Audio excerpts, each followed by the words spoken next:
Okay, yesterday we have seen uh, on page number 16 we have completed that portion. Now we are on page number 17. Even if the conductor is a good fellow and lets you down easily, you are faced with the necessity of going back and the inconvenience perhaps of missing your train or your engagement. ठीक आहे, जरी कंडक्टरनी तुम्हाला उतरू दिलं बसमधून when you go on to the bus without having any money, then also you will have to face the inconvenience of going back home, getting the money and then coming. That means पुढं चालून ज्या मीटिंगसाठी तुम्ही जाणार होतात किंवा जी train पकडायला तुम्ही जाणार होतात त्या गोष्टी तर मिस होणारच आहेत. So having searched my pockets in vain for stray coppers म्हणजे कॉईन्स, ठीक आहे, काही राहिलेले आहेत का वगैरे खिशात कोपऱ्यात वगैरे शोधण्याचा प्रयत्न त्यांनी केला लेखकाने. Having searched my pockets in vain for stray coppers and having found I was utterly penniless, totally म्हणजे त्याच्याकडं अजिबातच पैसे नव्हते हे जेव्हा त्याला स्ट्राईक झालं तेव्हा I told the conductor with as honest a face as I could assume that I couldn't pay the fare and must go back for money. मग त्यामुळं जेव्हा त्याला कळालं की आपल्या खिशात अजिबातच पैसे नाहीत तेव्हा मग लेखकाने त्या कंडक्टरला सांगण्याचा प्रयत्न केला एकदम चेहऱ्यावरती ती ऑनेस्टी आणून, कारण की obviously he did not have the money. तो पर्पजली काही विदाऊट मनी आला नव्हता बसवरती. त्यामुळं त्यांनी सांगण्याचा प्रयत्न केला की बाबा माझ्याकडे पैसे नाहीत अजिबात. So I could assume that I couldn't pay the fare and must go back for money असं तो सांगतो त्याला. Oh you need not get off, that's all right said he. पण कंडक्टर त्याला म्हणला की नाही उतरायची काही गरज नाही, that's all right. All right said I, but I haven't a copper on me. पण माझ्याकडे अजिबातच पैसे नाहीत असं तो म्हणतो. Oh I will book you through, he replied. Way do you want to go. आणि आश्चर्य आहे की कंडक्टर म्हणतो की मी तुझं तिकीट काढतो, कुठं जायचं तुला, असं म्हणून तो त्याला विचारतो. And he handled the bundle of tickets with the air of a man who was prepared to give me a ticket for anywhere from Bang to Hong Kong. म्हणजे असं वाटत होतं लेखक आता हे ह्युमरसलीच म्हणतोय की त्यांनी इतक्या शिताफीने त्याचं तिकिटांचं बंडल हँडल केलं की जसं तो तिकीट द्यायला मला तयार झाला. फक्त बँकेपर्यंत जाण्यापुरतंच नाही तर इथून हाँगकाँगपर्यंतचं पण तिकीट देईल, तो इतका तो ईगर होता in order to help me out. Okay. So I said it was very kind of him and told him where I wanted to go. And as he gave me the ticket, I said, "But where shall I send the fare?" आणि मग लेखक विचारतो त्याला की आता तुम्ही ticket तर काढलंय माझं, पण हे पैसे मी वापस तुम्हाला कुठं पाठवू वगैरे. Oh you will see me some day all right, he said cheerfully. आणि तो माणूस कंडक्टर जो होता तो आनंदाने म्हटला की बाबा नाही, काही पाठवायची गरज नाही, कधी ना कधी आपली भेट होईलच.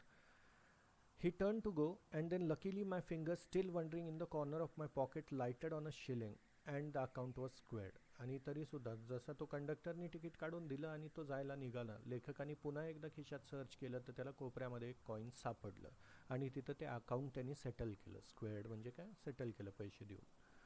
But the fact did not lesson the glow of pleasure which so good नेचर्ड on action had given me. पण डेफिनेटली हा जो इन्सिडंट घडला होता लेखकासाठी तो एक सरप्राईजच होता किंवा खूप चांगली गोष्ट होती.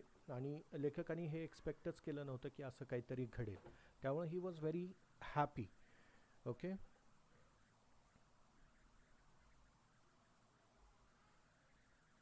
A few days after my most sensitive toe was trampled on rather heavily as I sat reading on the top of a bus. Double decker bus जी असते वरच्या बाजूनी जरासं रिकामं पण छत पण नसेल अशा टाईपच्या पण बसेस असतात. तर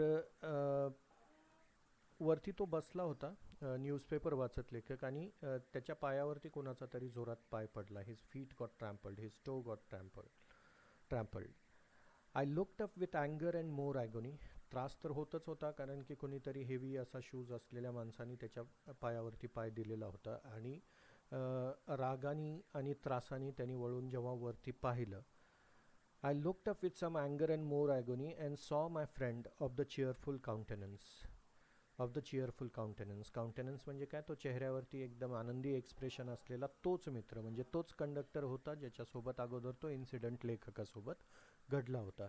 तर त्या कंडक्टरचा पाय लेखकाच्या पायावरती पडला होता. Sorry sir, he said, I know these are heavy boots, got them because my own feet get trod on so much and now I am treading on the other peoples. Conductor त्याला म्हणतो I am sorry, आणि हे जे shoes आहेत जरा हेवीच आहेत, कारण की मी बसमध्ये कंडक्टर असल्यामुळं खूप लोकांचे पाय माझ्या पायावरती पडतात, म्हणून मी हे हेवी शूज घातले आणि आता मी लोकांच्या पायावरती पाय देतोय वगैरे, असं त्यांनी लेखकाला सांगायला सुरुवात केली. Hope I didn't hurt you sir, ठीक आहे, माझ्यामुळे तुम्हाला जास्त त्रास तर झालं नाही ना वगैरे, असं तो कंडक्टर म्हणतो. He had hurt me but he was so nice about it that I assured him he hadn't. ठीक आहे, त्यांनी नक्कीच त्याचा पाय लेखकाच्या पायावरती पडल्यामुळं लेखकाला त्रास तर नक्कीच झाला होता, पण आता तो इतका व्यवस्थितपणे त्याला म्हटला की मी माझ्यामुळं तुम्हाला त्रास तर नाही ना झाला वगैरे, त्यामुळं लेखकाने सांगितलं की नाही, काय प्रॉब्लेम नाही वगैरे. He had hurt me, but he was so nice about it that I answered him he hadn't. Assured him. Assure करणं म्हणजे मेड शुअर और मेड हिम कॉन्फिडंट. त्याला सांगितलं, त्यांनी शाश्वती दिली की बाबा नाही, काही जास्त नाही लागलं. After this, I began to observe him wherever I boarded his bus and found a curious pleasure in the constant good nature of his bearing. आणि त्यानंतर लेखकाने कायम जेव्हा पण तो त्या बसमध्ये, पर्टिक्युलरली जिथं हा कंडक्टर काम करतो, तर त्या बसमध्ये जेव्हा जेव्हा प्रवास केला तेव्हा तेव्हा लेखकाने त्याला ऑब्झर्व करायला सुरुवात केलं, त्याच्या सवयी वगैरे, कसा तो वागतो सर्वांशी. I began to observe him whenever I boarded his bus and found a curious pleasure in the constant good nature of his bearing. आणि प्रत्येक वेळा लेखकाला असा अनुभव येत आला की तो सगळ्यांशीच असा व्यवस्थित आणि चांगला वागायचा. He seem to have an inexhaustible fund of patience and a gift of making his passengers comfortable. असं दिसून येत होतं की त्या माणसामध्ये खूप कमालीचे पेशन्स आहेत आणि कायम तो सगळ्यांशी असा व्यवस्थितपणे, इनएक्झॉस्टिबल म्हणजे काय, अनलिमिटेड म्हणजे नेवर एंडिंग असे त्याच्याकडे पेशन्स आहेत, संयम आहे, आणि he has that gift of making his passengers comfortable. I notice that if it was raining he would run up to the stairs to give someone the tip that there was a room inside. ठीक आहे, जर पाऊस जरी पडत वगैरे असेल तरी सुद्धा तो वरती जाऊन, जे पावसात बसलेले असतील, खाली जागा नाही म्हणून वगैरे, तर पायऱ्यांनी वर जाऊन वर बसलेल्या पॅसेंजर्सला सुद्धा तो सांगायला कमी करायचा नाही की या खाली जागा आहे, पावसात भिजू नका वगैरे. So I noticed that if it was raining, he would run up the stairs to give someone the tip that there was room inside. With old people he was as considerate as a son. जी कोणी म्हातारी लोक त्या बसमध्ये चढतील त्या लोकांसोबत तो एकदम त्यांच्या मुलासारखा व्यवस्थित वागायचा. And with children as solicitous as a father. आणि लहान मुलांसोबत अगदी केअरिंग, सॉलिसिटस म्हणजे व्हेरी केअरिंग आणि concerned, like their father. He had evidently a peculiarly warm place in his heart for young people. आणि यंग लोकांची असं वाटायचं की त्याच्या मनामध्ये, हृदयामध्ये, ठीक आहे ना, जागा आहे त्यांच्यासाठी. अँड ऑलवेज इंडल्ज इन सम मेरी जेस्ट, काहीतरी त्यांच्यासोबत जोक करणं, काहीतरी चांगल्या गोष्टी बोलणं, असा तो कायम बसमध्ये करत राहायचा. If you had a blind man on board it was not enough to set him down safely on the pavement. He would call to Bill in front. म्हणजे जो ड्रायव्हर आहे बसचा, मे बी बिल, तर त्याला तो जर आंधळा माणूस एखादा बसमध्ये असेल तर त्याला तो फक्त पेवमेंटपर्यंत उतरवायचाच नाही, तर त्या बिलला तो थोड्या वेळासाठी थांबायला सांगायचा, हे बघण्यासाठी की तो आंधळा माणूस व्यवस्थित बसमधून उतरलाय का नाही ते.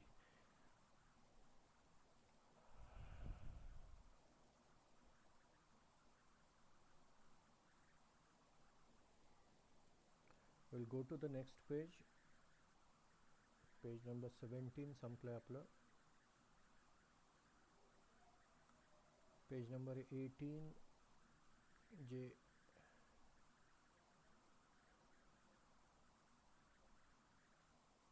okay, in front to wait while he took him across the road or round the corner or otherwise safely on his way. In short, I found that he irradiated such an atmosphere, irradiate करणं म्हणजे काय, spread, he spread such an atmosphere of good temper and kindness that a journey with him was a lesson in natural courtesy and good manners. ठीक आहे, तो व्यवस्थित वागायचा, सगळ्यांशीच व्यवस्थित वागायचा, लहान लेकरांसोबत अगदी त्यांच्या फादरसारखं, यंग लोकांसोबत अगदी मैत्रीपूर्ण व्यवहार असायचा त्याचा, म्हाताऱ्या लोकांसोबत त्यांच्या मुलासारखं वागायचा, आंधळा एखादा माणूस असेल तर त्याला अगदी रस्त्यावरती उतरवून तो व्यवस्थित उतरेपर्यंत समोर ड्रायव्हरला सुद्धा थांबायला सांगायचा, बसच्या ड्रायव्हरला. इन शॉर्ट, सगळं वातावरण जो आहे तो बसमधलं एकदम प्रसन्न करायचा, आनंदी करायचा, because he himself had that courtesy in to him and also the good manners. So what struck me particularly was the ease with which he got through his work. If bad manners are infectious, so also are good manners. लेखकाचं म्हणणं काय आहे की ज्या पद्धतीनं तो bus conductor, ठीक आहे, एक प्रसन्न वातावरण बसमध्ये स्प्रेड करायचा, म्हणजे सगळे जे पॅसेंजर्स आहेत त्या सगळ्यांना प्रसन्न वाटलं तर त्यांचा दिवस पण चांगला जायचा, ते पुढं चालून त्यांना भेटतील त्या लोकांना प्रसन्नतेशी बोलायचे. तर एक इन्फेक्शन जसं स्प्रेड होतं, ठीक आहे, आता इथं पॉझिटिव्ह इन्फेक्शन आहे हे की आनंद पसरवण्याचं काम आहे. ठीक आहे, बॅड मॅनर्स जसे इन्फेक्शियस आहेत, एखाद्याशी आपण वाईट वागलो तर तो पुढच्याशी वाईट वागतो वगैरे, हे जसं इन्फेक्शन वाढत जातं त्याच पद्धतीनं गुड मॅनर्ससुद्धा इन्फेक्शियस आहेत. जर आपण एखाद्याशी चांगलं वागलो तर that is also going to spread goodness around the world. If we encounter incivil वागणं असं जर आपल्याला कुठं नजरेस आलं किंवा आपल्याला फेस करायला लागलं इनसिव्हिलिटी, ठीक आहे, अव्यवस्थित वागणं किंवा सुसंस्कृत न वागणं वगैरे, हे incivility, most of us are apt to become uncivil. आपल्यासोबत जर काही इनसिव्हिल गोष्ट घडली तर डेफिनेटली वी ऑल्सो इनसिव्हिलिटी जर आपल्यासोबत घडली, आपण जर इन्काउंटर केलं, फेस केलं इनसिव्हिलिटीला, तर आपण पण अनसिव्हिल बनतो. ठीक आहे, but it is unusually uncouth person, uncouth म्हणजे impolite person who can be disagreeable with the sunny people. ठीक आहे ना. So the person who himself is uncouth, impolite असलेला माणूस जो आहे, ठीक आहे, तो तर तसा वागणारच, पण जे चांगली लोकं आहेत डेफिनेटली त्यांच्याकडून आपण चांगल्या गोष्टींची अपेक्षा करू शकतो. Uncouth person who can be disagreeable with sunny people, sunny happy people, ठीक आहे, जे असे पेशन्सवाले चांगली लोकं वगैरे आहेत, ठीक आहे, जे हॅपीनेस स्प्रेड करण्यामध्ये बिलीव्ह करतात. It is with manners as with the weather, ठीक आहे, जसं वातावरणावरती, ठीक आहे, चांगले एखादा अनकाउथ पर्सन त्याच्या आजूबाजूला वातावरण पण तसं निर्माण करतो, आणि एखादा चांगला पर्सन जो आहे त्याच्या आजूबाजूला वातावरणसुद्धा चांगलंच स्प्रेड करतो. Nothing clears up my spirits like a fine day, said Keats. एक लेखक, पोएट आहे, जो म्हणतो की nothing clears up my spirits like a fine day. एखादा चांगला दिवस, ठीक आहे ना, तो मला जितका आनंदी करू शकतो, ते माझे स्पिरिट्स, आत्मा वगैरे, ठीक आहे, तो प्रफुल्लित होतो वगैरे, एक चांगला दिवस जाणं आयुष्यात. So and a cheerful person descends on even the gloomiest, gloomy म्हणजे काय, सॅड, डल असं, of us with something of the benediction म्हणजे ब्लेसिंग. आणि असा एखादा माणूस भेटणं, ठीक आहे, चिअरफुल पर्सन, ग्लुमिएस्ट आपला दिवस जरी असला ना, असा एखादा माणूस भेटला आपल्याला, तर definitely that also becomes a fine day. And so it was always fine weather on the polite conductor's bus. आणि त्यामुळं लेखक असं म्हणतो की मग असं जर वेदरशी जर कम्पॅरिझन केलं आपण, हे वातावरण, ठीक आहे, चांगुलपणाचं वातावरण किंवा वाईटपणाचं, तर मग डेफिनेटली त्या बसवरती, त्या कंडक्टर जिथं काम करायचा त्या बसवरती डेफिनेटली कायम वातावरण कसं असायचं, तर चांगलं. And so it was always fine weather on the polite conductor's bus. And his own civility, त्याचा स्वतःचा तो सिव्हिलपणा, his कॉन्सिलिएटरी म्हणजे काय, trying to win friendly feelings, म्हणजे सगळ्यांची व्यवस्थित वागणं, बिकमिंग फ्रेंड्स विथ एव्हरीवन.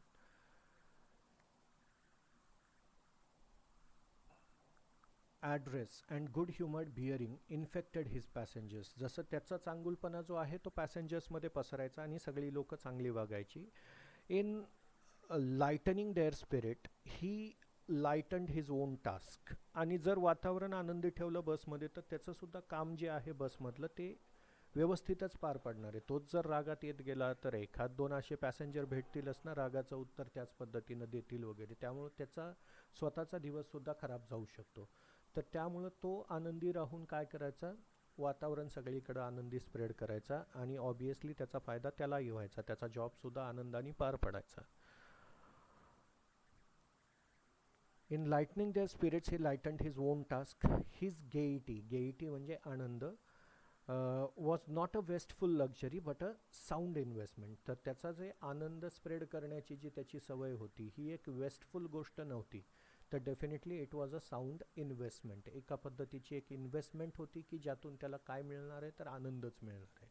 तो आनंद स्प्रेड करणाऱ्या लोकांमध्ये तर डेफिनेटली त्याला रिटर्नमध्ये काय मिळणार आहे, तर आनंदच मिळणार आहे. So I have missed him from my bus route of late, but I hope that only means that he has carried his sunshine onto another road.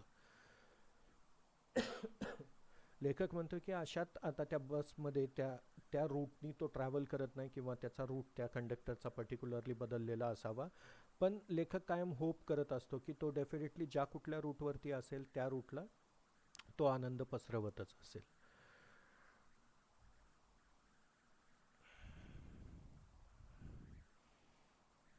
Okay, it cannot be too widely diffused in a rather drab world. Drab world म्हणजे काय, dull अशा जगामध्ये, ठीक आहे. So this kind of person, कुठल्याही अशा ड्रॅब dull जगामध्ये एक आनंद पसरवणारी लोकं आहेत.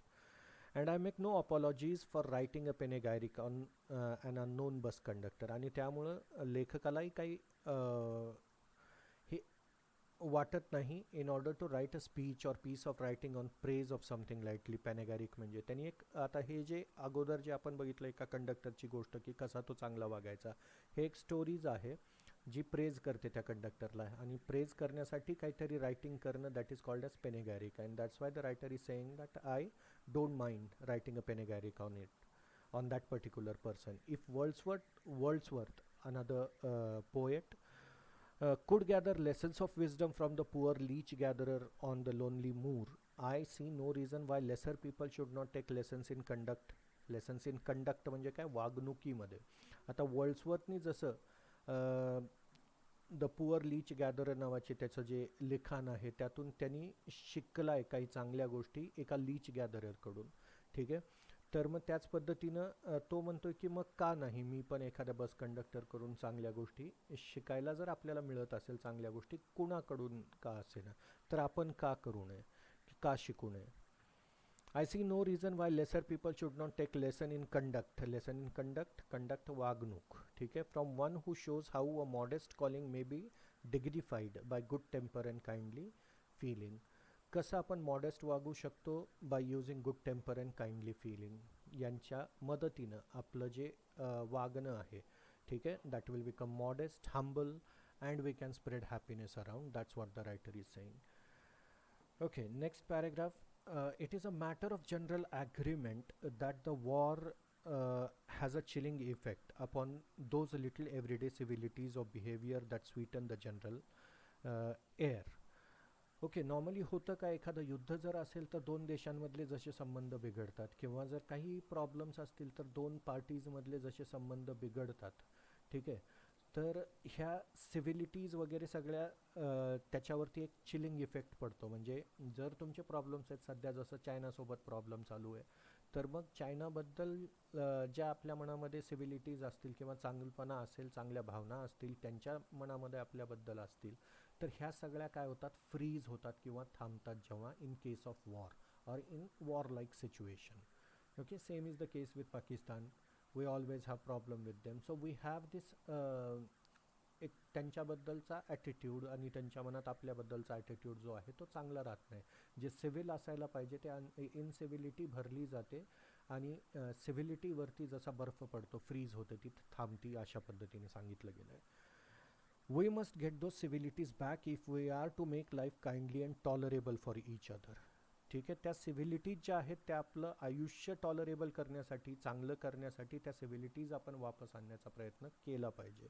We cannot get them back by invoke करणं, लॉ इन्फोर्स करणं, ठीक आहे. एखादा लॉ असू शकत नाही in order to make people civil. तो आता प्रत्येकाच्या संस्काराचा प्रश्न आहे की कशा वातावरणात ते वाढले, त्यावरती मग प्रत्येकजण कसा वागतो ते त्याच्या वातावरणावरती डिपेंड करतं. तर definitely law cannot do anything, law can't do anything, that's what the writer is saying. The The policeman is a necessary symbol and the law is a necessary institution for a society that is still somewhat lower than the angels. ठीक आहे, we are the society which is lower than the angels. आपण सगळे काही देवदूत नाही आहोत, ठीक आहे, आपण सगळे ह्युमन बिईंग्स आहोत. त्यामुळे वी हॅव आवर प्रॉब्लेम्स आणि that's why we have this institution called law and police. जर सगळेच एकदम देवदूतासारखे सिव्हिल आणि व्यवस्थित वागायला लागले एकमेकांशी तर पोलीस स्टेशनची गरजच पडणार नाही. ठीक आहे, लॉ कोर्ट वगैरे ह्या सगळ्या गोष्टींची गरजच पडणार नाही जर सगळीच लोक चांगले एकमेकांशी वागायला लागले तर. That's what the writer is saying. त्यामुळं we are lower than the angels. ठीक आहे, देवदूत नाही पण त्याच्यापेक्षा आपण कमी आहोत आणि that's why these kind of institutions are there. But the law can only protect us against material attack. पण लॉ जो आहे तो आपल्याला प्रोटेक्ट कशापासून करतो? Material attack. म्हणजे जसं काय आपलं काही हिरावून घेतलं कोणी, पैसा असेल, प्रॉपर्टी असेल, दिस इज मटेरियल गोष्टी आहेत ह्या. तर या पासून आपल्याला वाचवायला किंवा हे मिळवून देण्यासाठी लॉ जो आहे तो काम करू शकतो. Nor will the liftman's way of meeting moral affront by physical violence help us to restore the civilities. आणि ज्या पद्धतीनं लिफ्टमन वागला त्या पॅसेंजरसोबत तर definitely that wouldn't help us getting our civilities back. Rather मग त्या लिफ्टमननी काय करायला पाहिजे होतं तर वेगळ्या पद्धतीनं हँडल करायला पाहिजे होती सिच्युएशन. तो प्लीज नाही म्हटला म्हणून त्याच्या तर रागात यायला नाही पाहिजे होतं त्याच्यावरती. Okay, I suggest to him that he would have had more subtle and effective revenge if he had treated the gentleman who would not say please with elaborate politeness. ठीक आहे, त्या लिफ्टमननी रागात येण्यापेक्षा त्या पर्टिक्युलर माणसावरती काय करायला पाहिजे होतं तर त्याला वेगळ्या पद्धतीनं रिव्हेंज जो आहे तो घ्यायला पाहिजे होता. त्याच्यामुळं त्यालाही जास्त दुःख झालं नसतं आणि त्या माणसाला जे काही त्यांनी चूक केली ती पण त्याच्या लक्षात आली असती. जसं आपण गांधीगिरी वगैरे त्याच्याबद्दल लगेरो मुन्नाभाईमध्ये जसं आहे त्या पद्धतीनं काहीतरी वे फाइंड आउट करणं in order to take the revenge. One should take and make that person realize that he has committed a mistake. ठीक आहे, so please with elaborated politeness. ज्या माणसाने प्लीज म्हटलं नव्हतं ठीक आहे त्याला तितक्याच पोलाइटली जर त्या माणसाने समजून सांगितलं असतं लिफ्टमननी तर ते बरं झालं असतं असं लेखकाचं म्हणणं आहे. He would have had the victory not only over the boor म्हणजे काय रूड इनसेन्सिटिव्ह पर्सन. ठीक आहे, तो माणूस जो लिफ्टमध्ये चढला पॅसेंजर, बट ओव्हर हिमसेल्फ म्हणजे त्याच्यावरतीच विजय नसता मिळवला त्यांनी पण स्वतःवरती सुद्धा विजय मिळवला असता जर त्या लिफ्टमननी वेगळ्या पद्धतीनं त्या सिच्युएशनला हँडल केलं असतं rather than throwing him out of the lift. The polite man may lose the material advantage but he always has the spiritual victory. ठीक आहे, जो पोलाइट माणूस असतो त्याचं मटेरियल लेवलवरती ठीक आहे आर्थिक लेवलवरती काहीतरी थोडंफार नुकसान होऊ शकेल पण तो आत्मिक लेवलवरती कायम सक्सेसफुल असतो जर तो चांगलाच वागला आहे तर. ठीक आहे, वाईट वागून एखाद्याने तुमच्याकडून काही गोष्टी हिरावून घेतल्या तरी ठीक आहे ती त्याची मटेरियल व्हिक्ट्री होऊ शकते पण स्पिरिच्युअल व्हिक्ट्री नाही होणार. त्याच्या मनात कुठं ना कुठं ती गोष्ट असणारच आहे की that he has done something wrong. I commend to the liftman a story. त्यामुळं लेखक असं म्हणतो की मी सांगेन rather I would like to tell. ठीक आहे, कमेंट करणं म्हणजे काय to say something good to someone. I commend to the liftman a story of Chesterfield. चेस्टरफील्डची स्टोरी जी आहे एक English statesman author patron of letters वगैरे त्याची गोष्ट सांगाविषयी असं लेखकाला वाटतं त्या लिफ्टमनला ह्या पर्टिक्युलर केसला सूट होईल अशा टाईपची एक स्टोरी की in his time the London streets वर विदाऊट द पेवमेंट्स. त्या काळामध्ये चेस्टरफील्डच्या काळामध्ये लंडनचे जे रस्ते होते त्याच्यावरती पेवमेंट नव्हते, फुटपाथ नव्हते, फक्त रस्ते असायचे मोठे मोठे. And the man who took the wall आणि जो कोणी भिंतीच्या कडेनी चालायला सुरुवात चालेल हॅड द ड्रायस्ट फुटिंग. आणि त्यामुळं भिंतीच्या जवळ जरासा चढ असणार आहे रस्त्याला जो आहे थोडासा चढ दिलेला असणार तर त्यामुळं तिथून चालणाऱ्याला काय होईल रस्त्यावरती असलेला चिखल वगैरे जे काही असेल किंवा पाणी पडलेलं असेल तर त्याच्यापासून वाचला जायचा जो माणूस भिंतीच्या कडेनी चालायचा तो. आणि मग समोरून एखादा जर येत असेल तर ऑब्विसली दोघांपैकी एकाला रस्ता सोडावा लागणार आहे. त्यामुळं असंच घडलं चेस्टरफील्ड सोबत. तो असाच रस्त्याने जात असताना man who took the wall had the driest footing. ठीक आहे, म्हणजे ड्राय असते त्याचे पाय जर तो भिंतीच्या कडेने चालला तर. I never give the wall to a scoundrel. आणि मग समोरून येणारा माणूस जो आहे तो चेस्टरफील्डला काय म्हणतो की मी मूर्खांना कधी रस्ता देत नाही. ठीक आहे ना, अशीच एक गोष्ट मराठीत सुद्धा आपल्याकडं आहे. एक छोट्या नॅरो पूलवरती जाताना किंवा छोट्या जागेवरून जाताना समोरचा माणूस येतो आणि म्हणतो की जरा जागा दे. तो म्हणतो गाढवांना मी जागा देत नाही वगैरे. आणि तो समोरचा माणूस मग शांतपणे घेतो आणि म्हणतो की पण मी देतो जागा, म्हणून तो बाजूला सरकतो वगैरे. तर तसंच ही गोष्ट आहे की तो पर्सन म्हणतो set the man I never give the wall to a scoundrel, said the man who met Chesterfield one day in the street. I always do, said Chesterfield, stepping with a bow into the road. आणि मग चेस्टरफील्डने काय केलं की मी नक्कीच जागा देतो स्काउंड्रलला वगैरे असं म्हटल्यासारखंच झालं तो. आणि तो बाजूला सरकला. ह्याच्यामुळं झालं काय, नक्कीच त्या माणसालाही त्याचा धडा भेटला. याच्या एक सटल पद्धतीनं यांनी विजय मिळवलाच त्या सिच्युएशनवरती, जरी त्याला वाट दिली त्यांनी जायला तरी. I always do, said Chesterfield, stepping with a bow into the road. I hope the liftman will agree that his revenge was much more sweet than if he had flung the fellow into the mud. आणि अशाच पद्धतीनं जर त्या लिफ्टमननी revenge वगैरे घेतला असता तर ते आणखीन चांगलं झालं असतं, रादर दॅन लिफ्टच्या बाहेरच त्या पॅसेंजरला फेकून देण्यापेक्षा वगैरे. ठीक आहे, so here we are done with this particular story, essay rather. It's not a story, that's why it's bit difficult to understand, कारण की सिच्युएशन्स ज्या आहेत ते वेगवेगळे एक्झाम्पल्स वगैरे देऊन एक मुद्दा लेखकाने जो आहे तो आपल्या पुढं मांडण्याचा प्रयत्न केला आहे, आणि तो म्हणजे ऑन सेईंग प्लीज. यावरती हा एसे आहे, ही एखादी गोष्ट नाही. त्यामुळे वेगवेगळ्या लोकांची उदाहरणं देऊन लेखकाचं जे म्हणणं आहे की प्लीज म्हणण्यावरून काय काय घडू शकतं आणि काय नाही घडत. ठीक आहे, तर ह्या सगळ्या गोष्टींचं डिस्कशन एक लेखकाने केलेलं आहे. So this was the text. याच्या ज्या ॲक्टिव्हिटीज आहेत ब्रेनस्टॉर्मिंग, ते आपण पुढच्या लेक्चरमध्ये बघू.